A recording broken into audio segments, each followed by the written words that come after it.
बिस्मिल्लाहिर्रहमानिर्रहीम। अस्सलामुअलैकुम के 92 न्यूज़ के साथ मैं हूँ रिया चौधरी। बुलेटिन में शामिल करते हैं आज की कुछ इलाकाई खबरें। इमरान खान कहते हैं कि लाहौर में मेरी मुलाकात की अफवाहें फैलाई जा रही हैं। साबिक वज़ीर आज़म इमरान खान ने लाहौर में मुलाकात के हवाले से वज़ाहती बयान जारी कर दिया। अपने बयान में इमरान खान का कहना था कि लाहौर में मेरी मुलाकातों की अफवाहें फैलाई जा रही हैं। हमारी वापसी की वजह ये थी कि लाहौर करीब था और हमने रात को मार्च ना करने का फैसला किया था। उनका कहना था कि 6 माह से एक ही मुतालबा है कि फौरी, शफाफ और आज़ादाना इंतखाब की तारीख दी जाए। उन्होंने कहा कि अगर मुज़ाकरात होते हैं तो जल्द इंतखाबात ही मुतालबा होगा। ख्याल रहे कि पाकिस्तान तहरीक इंसाफ का लॉन्ग मार्च दूसरे रोज़ शाहदरा से रचना टाउन पहुंचकर इख्तिताम पजीर हो गया और इमरान खान वापस लाहौर चले गए थे।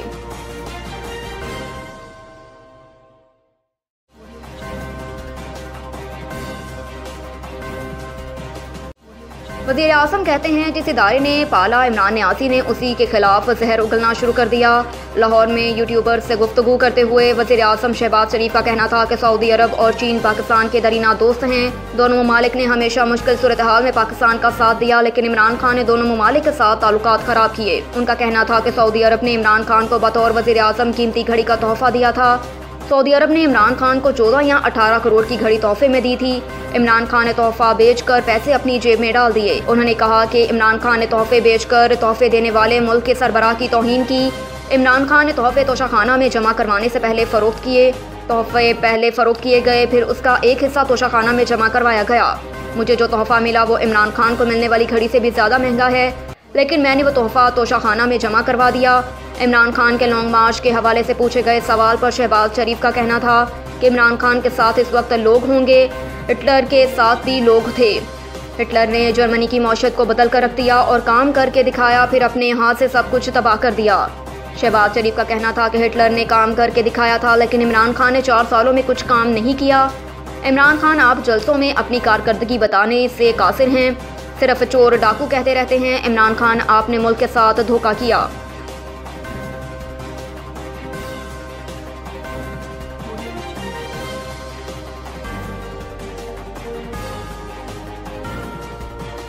अरशद शरीफ कत्ल केस में एक खास मुलविस है। साबिक वफाकी वजीर फैसल वापडा ने कहा कि 2 खास आदमी जो कि गैर सियासी हैं और 3 सांप PTI का हिस्सा हैं। उन्होंने कहा कि ये खास और सांप इमरान खान को नुकसान पहुंचा रहे हैं। इन सांपों के खिलाफ उनके मुंह पर भी बोलता रहा हूं।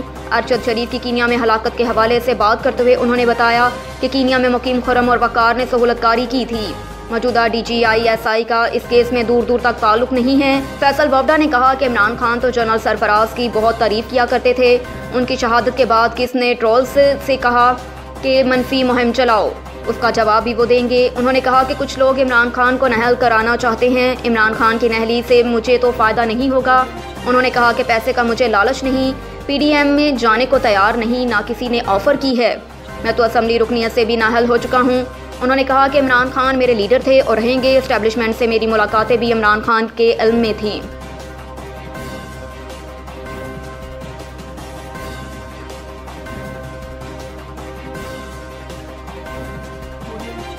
हमें मारोगे तो क्या हम हार लेकर खड़े होंगे? गंडापुर का मुबैना ऑडियो लीक पर रद्द अमल। अली अमीन का कहना था कि हमें धमकियां दी जा रही हैं कि ये आए तो सही, हम मारेंगे। वज़ीर दाखिला कहते हैं कि हमने ड्रोन्स लिए हुए हैं, हमने भी फिर चूड़ियां नहीं पहनी हुई। उनका कहना था कि पुरअमन एहतजाज पर मारेंगे क्या? उनके पास जान से मारने का लाइसेंस है। राना सनाउल्लाह, तुम जेम्स बॉन्ड नहीं, आवाम के पैसे पर पलने वाले वजीर हो। अगर हमें मारोगे तो क्या हम हार लेकर खड़े होंगे? उन्होंने कहा कि तुम अगर हमला करोगे तो हमारे जवाब के लिए भी तैयार हो जाओ। हम आज़ादी के लिए निकले हैं और आज़ादी लेकर रहेंगे। ख्याल रहे कि अली अमीन गंडापुर की बंदूकें और बंदे लाने की एक शख्स से गुफ्तगू की मुबैना ऑडियो लीक हुई।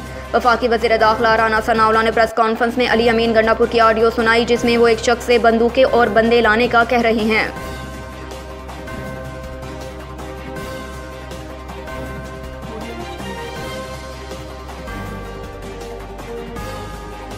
PTI लॉन्ग मार्च के पेश नज़र इस्लामाबाद में जगह जगह कंटेनर्स लगा दिए गए। PTI के लॉन्ग मार्च के पेश नज़र इस्लामाबाद पुलिस ने शहर में जगह जगह कंटेनर्स लगा दिए, जबकि डी चौक में सिंध पुलिस के एहलकार भी तैनात कर दिए गए। इतलात के मुताबिक फ़िलहाल रेड जोन जाने वाले डी चौक और नादरा चौक के अलावा किसी भी रास्ते को मुकम्मल बंद नहीं किया गया। पीटीआई का लॉन्ग मार्च इस्लामाबाद पहुंचने के बाद पीटीआई को पावर शो के लिए इस्लामाबाद में H9 ग्राउंड दिया गया। इंतजामिया और पुलिस ने वक्त से पहले ही पोजीशन संभाल ली हैं। तमाम दाखिली खारजी रास्तों पर कंटेनर्स रख दिए गए, लेकिन रास्ते जुज़वी तौर पर खुले हैं। खबर शामिल करते हैं कराची से, जहां all Pakistan brand bird show peg south में मुनक़िद हुई, जहां पर नया बर्ड पी रोड और बास लाई गई। अब तक के लिए इतना ही। देखते रहिए K92 न्यूज़। हमारे चैनल का विजिट कीजिए www.k92news.com।